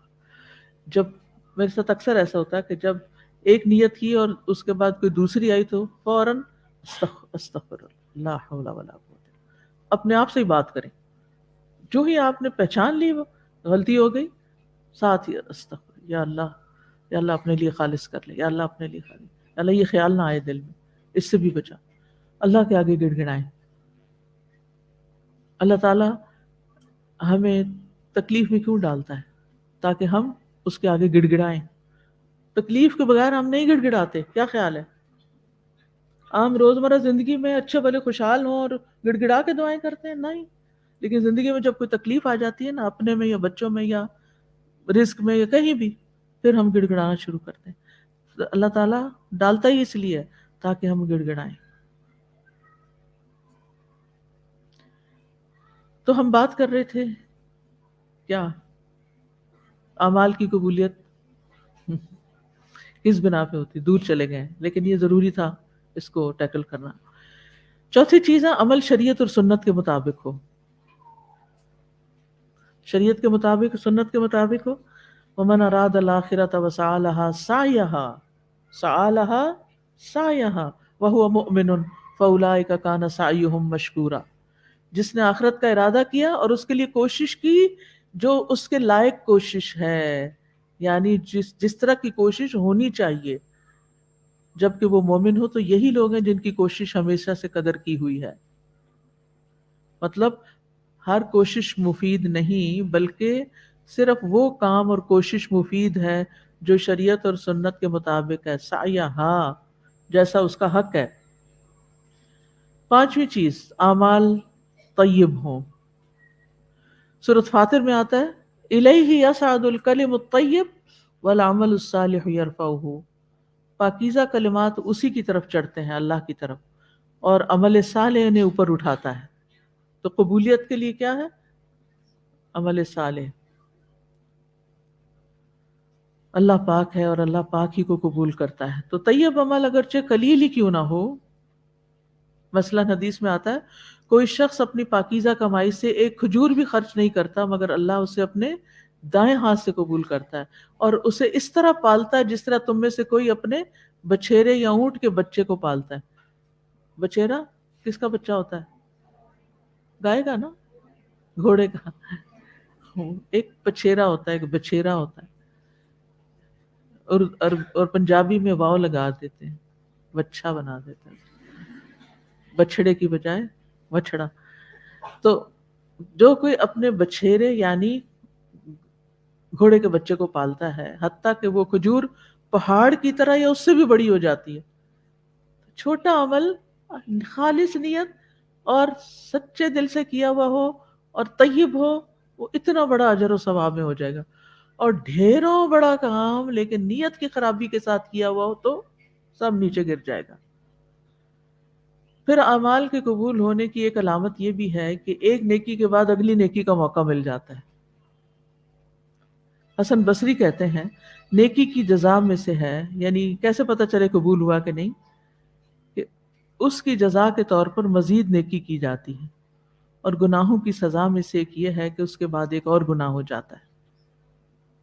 جب اللہ بندے سے نیک اعمال قبول کرتا ہے تو اسے مزید نیکی کی توفیق دیتا ہے اور اس کی نافرمانیوں کو اس سے پھیر دیتا ہے، یعنی وہ اچھا انسان بننا شروع ہو جاتا ہے.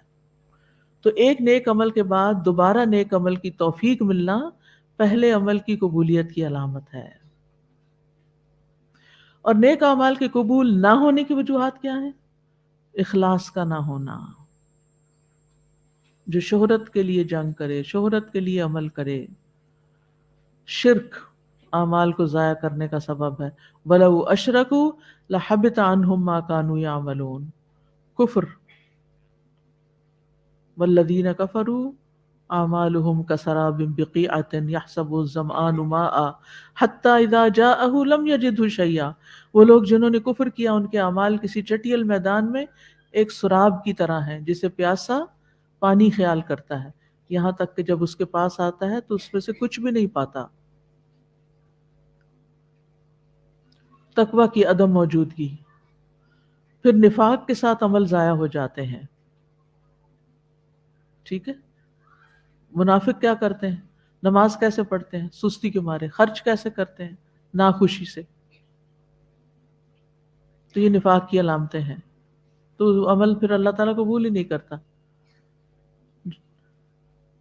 پھر سرکش بندوں کے اعمال ضائع ہو جاتے ہیں، مجرموں کے، مرتد کے اعمال ضائع ہو جاتے ہیں۔ وَمَن يَرْتَدِدْ مِنْكُمْ عَنْ دِينِهِ فَيَمُتْ وَهُوَ كَافِرٌ فَأُولَٰئِكَ حَبِطَتْ أَعْمَالُهُمْ فِي الدُّنْيَا وَالْآخِرَةِ وَأُولَٰئِكَ أَصْحَابُ النَّارِ هُمْ فِيهَا خَالِدُونَ۔ اور تم میں سے جو اپنے دین سے پھر جائے پھر اس حال میں مرے کہ وہ کافر ہو، تو یہ وہ لوگ ہیں جن کے اعمال دنیا اور آخرت میں ضائع ہو گئے، اور یہی آگ والے ہیں، اس میں ہمیشہ رہنے والے۔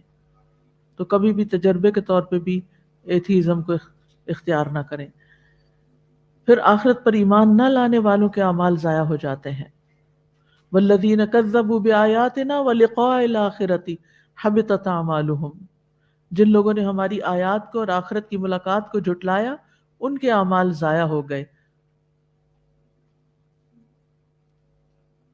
دور جاہلیت میں ابن جدعان بڑے بڑے چیریٹی کے کام کرتا تھا، مسکینوں کو کھانا کھلاتا، صلہ رحمی کرتا۔ حضرت عائشہ نے نبی صلی اللہ علیہ وسلم سے پوچھا کیا اس کو کوئی فائدہ ہوگا؟ آپ نے فرمایا نہیں، اس نے ایک دن بھی نہیں کہا تھا رب اغفر لی خطیئتی یوم الدین۔ پھر اللہ تعالیٰ کی ناپسندیدہ کام کرنے والے کے اعمال ضائع۔ ذالک بانہم اتبعوا ما اسخط اللہ وکرہوا رضوانہ فاحبط اعمالہم، یہ اس لیے کہ بے شک انہوں نے اس چیز کی پیروی کی جس نے اللہ کو ناراض کر دیا اور اس کی خوشنودی کو برا جانا، تو اللہ نے ان کے اعمال ضائع کر دیے۔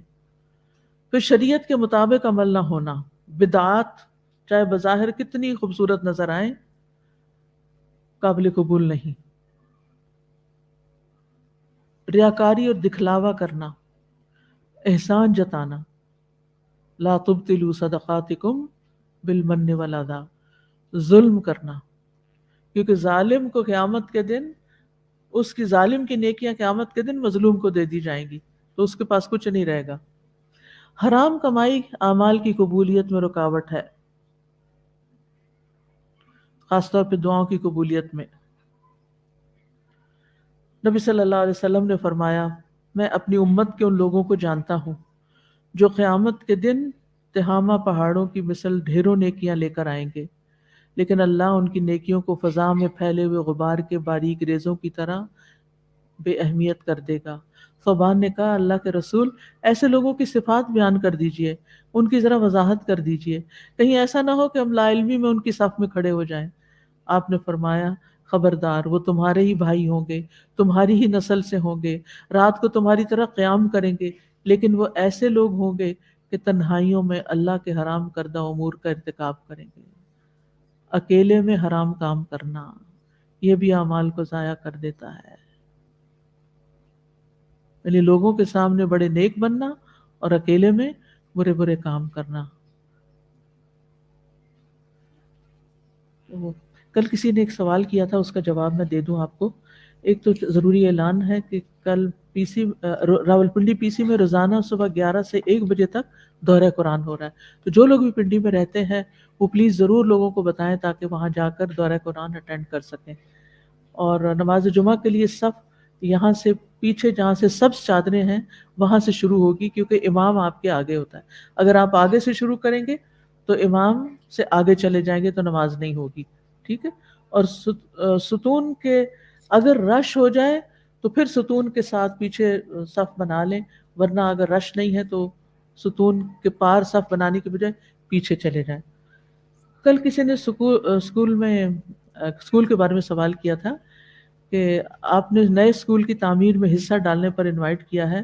میرا سوال ہے کیا اس اسکول میں غریب یا مڈل کلاس فیملیز کے بچوں کے لیے ایڈمیشن کا کوٹا مختص ہوگا؟ چونکہ عوام الناس کے صدقات پہ اسکول بنایا جائے گا، پہلے والے اسکول میں بھی تو صرف امیر خاندانوں کے بچے پڑھتے ہیں۔ یہ میں نے اسکول سے ہی کل اس لیے جواب نہیں دیا تھا کہ میں نے کہا میں تحقیق کر لوں پہلے کہ صورتحال کیا ہے۔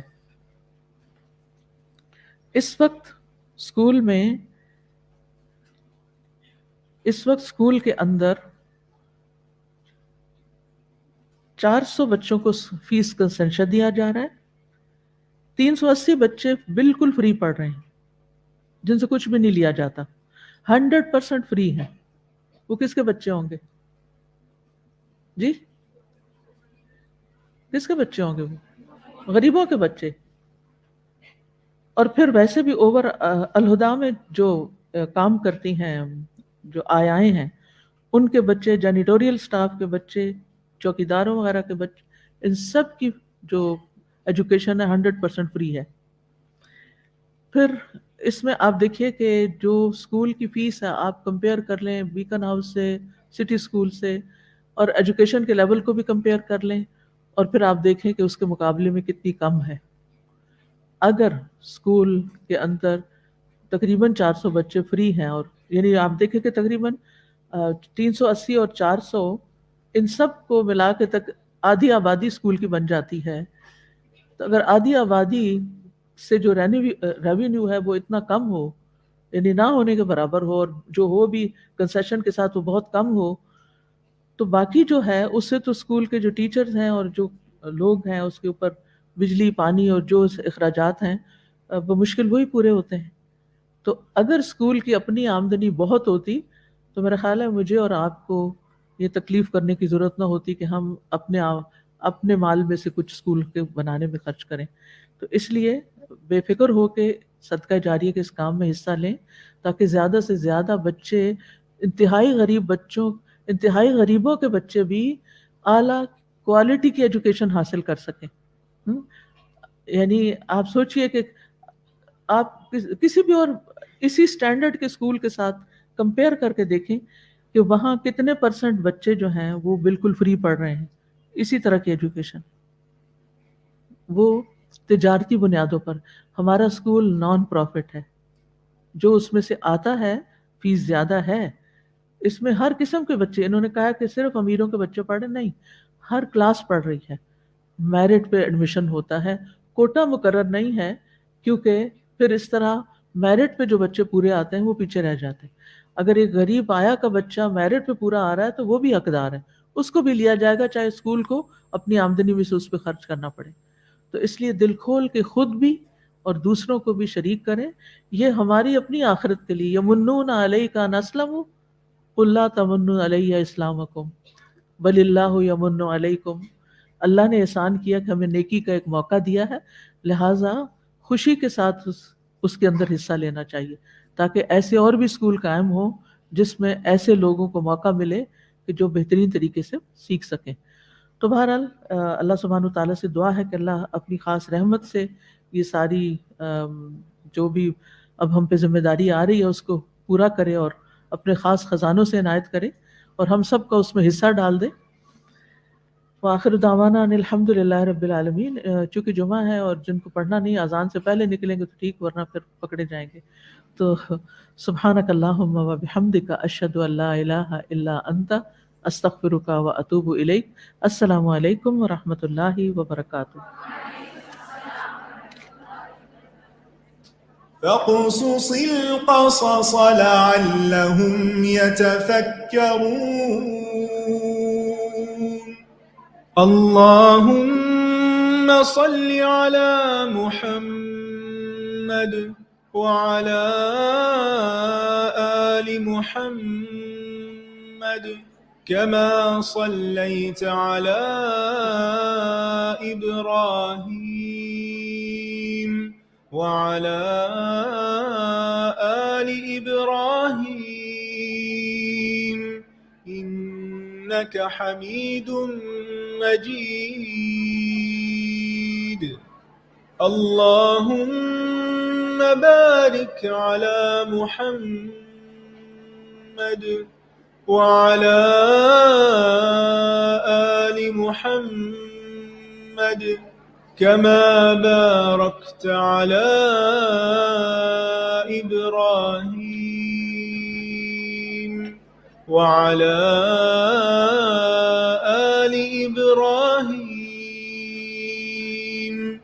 إنك حميد